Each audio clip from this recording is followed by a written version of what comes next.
Hey guys, this is Against Metaslavery.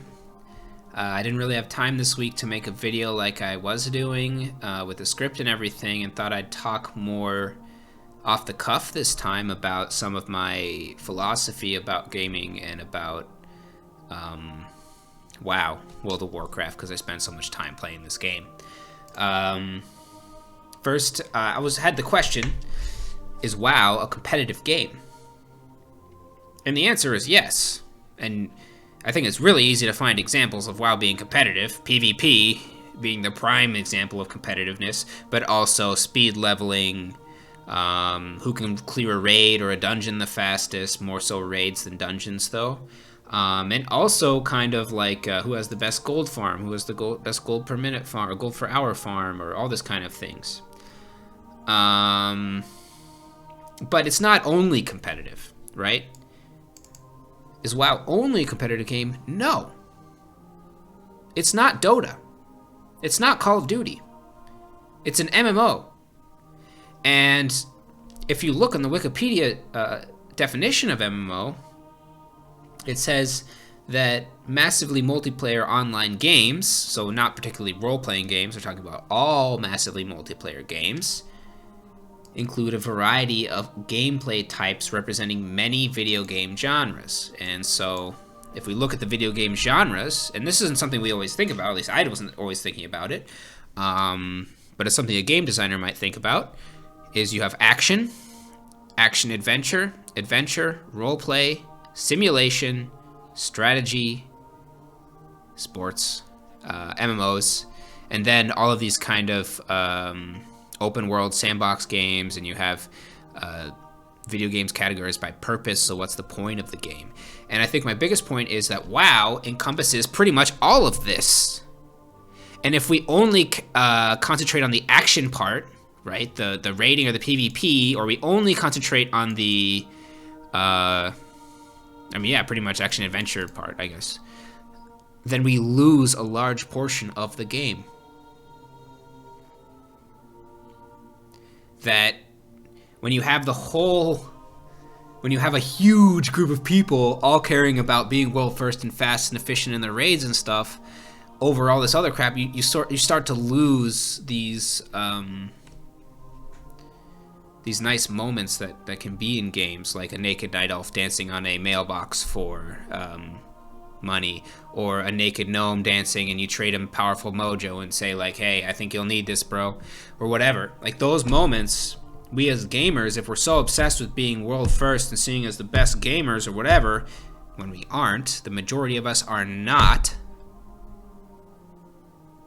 we're taking away those hilarious moments, those fun moments.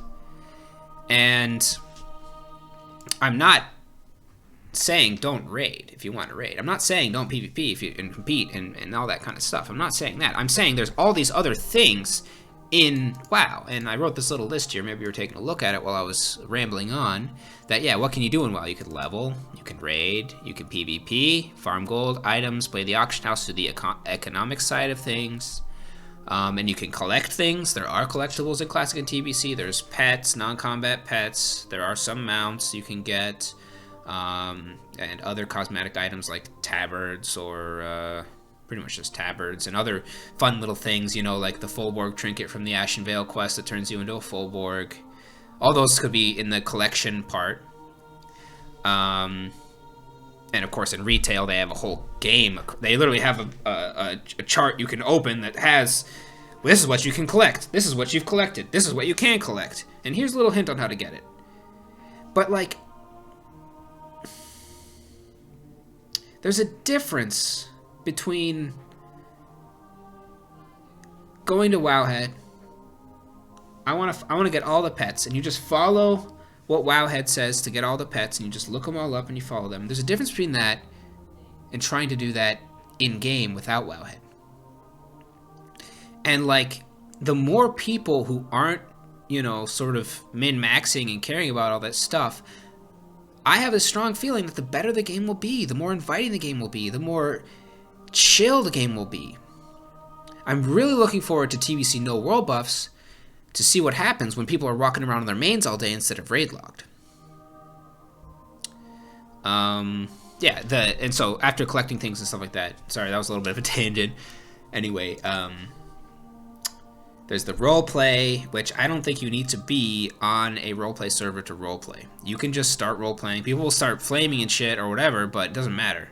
It's actually funnier, almost, when you have these non-role players in there. You just can't take yourself too seriously if you're going to roleplay on a non-roleplay server, and even on a roleplay server, you have to have a little bit of a sense of humor, because you don't know what other people are what their mood is or whatever, you know. You can't predict what they're going to do very well. But you can also do player-driven events, right? And they don't have to be competitive events. You know, weddings or... I mean, that's a stupid one in my opinion. I mean, fine, have your little wedding online, fine, I don't mind. But maybe like... I mean, most of them are raiding stuff, like raiding a city or... yeah, all sorts of player-driven events. In fact, if you know player-driven... I'm just having a blank on player-driven events right now, so if you can think of some that aren't necessarily competitive is really my point. Like, yeah, I've seen player-driven dueling tournaments, player-driven whatever. Yeah, the combat and everything is part of the game, but this leads me to the next point, which is the chilling and chatting. And this is almost... This still definitely exists, mostly on Discord now, which is fine. But these social interactions, I think, and I would even just put them in bold, like, that's what makes WoW sustainably fun. And this isn't anything new. I mean, I'm not coming here saying this is a new thing. I'm just thinking about the game that I've been playing for so long. And I just want you guys to also think about the game and ask yourself these same questions. Because when you ask these questions, you might change your approach to the game. And your changed approach will have an interaction with however many people's other changed approaches there are, and will have a cascading effect that may change the nature of the game entirely. So if that didn't make sense to you, maybe I could just draw it out here. Like...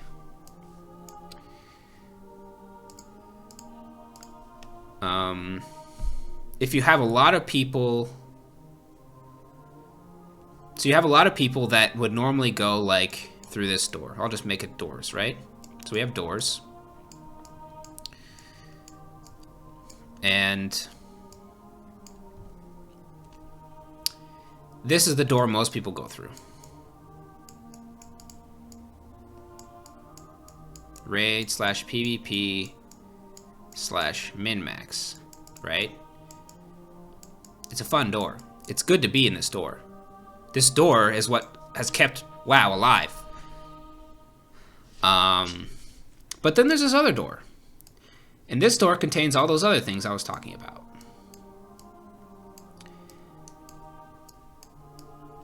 Just draw on this door. And this is everything else.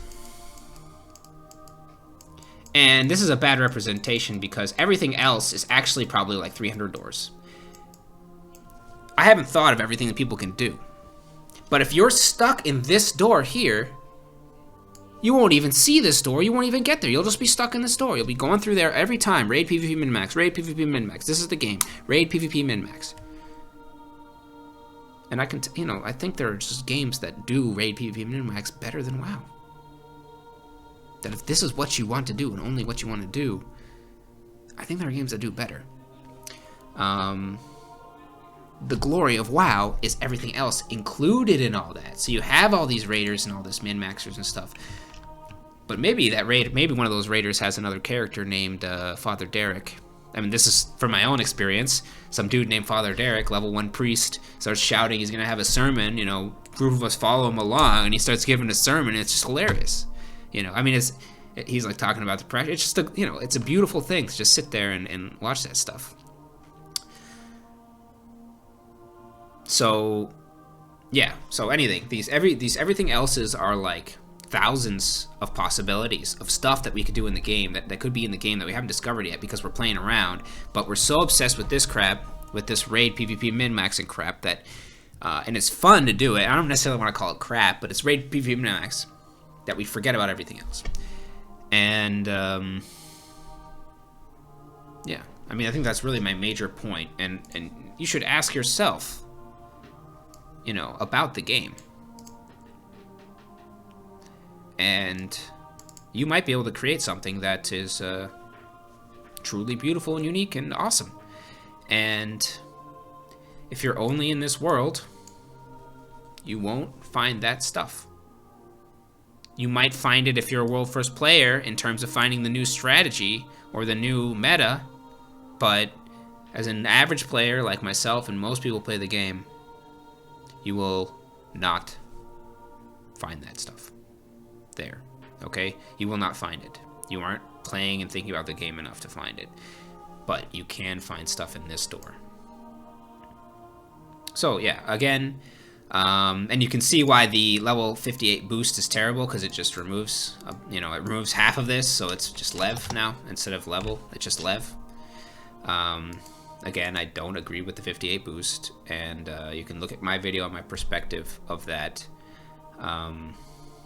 It's a very philosophical perspective, and people will disagree with it, but that's how I feel about it, or that's how I approach it. That it's yeah, we're about 11 minutes right now, so I'll stop rambling and let you guys go. So if you stuck around to the end, thanks a lot. I'd love to hear your comments on this. I'd love to hear examples of this everything else that you've faced in WoW. And yeah.